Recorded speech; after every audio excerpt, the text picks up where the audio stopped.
আসসালামু আলাইকুম। আশা করি সবাই ভালো আছেন।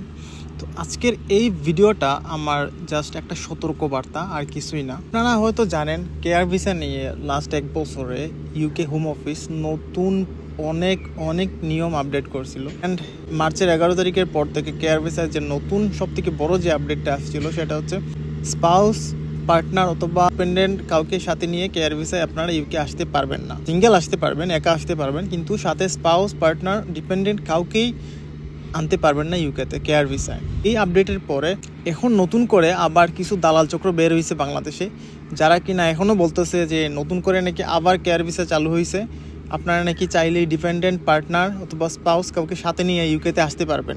দিস ইজ টোটালি একটা ফেক নিউজ। এমন কোনো আপডেট এখন পর্যন্ত আসে নাই, হোম অফিস এমন কোনো আপডেট দেয় নাই।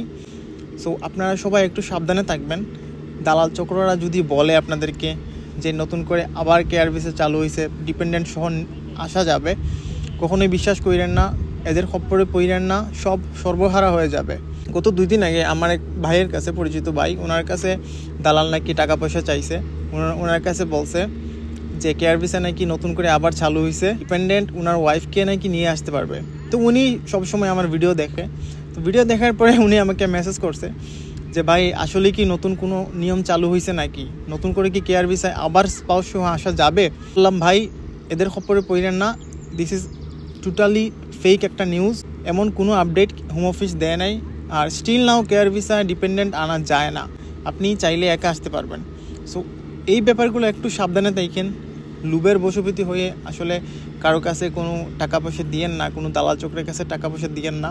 কোনো কিছু করার আগে একটু চিন্তা ভাবনা করে নিন, নিজে একটু চেষ্টা করবেন ঘাটাঘাটি করার জন্য আসলে আদৌ নিউজটা সঠিক কি না।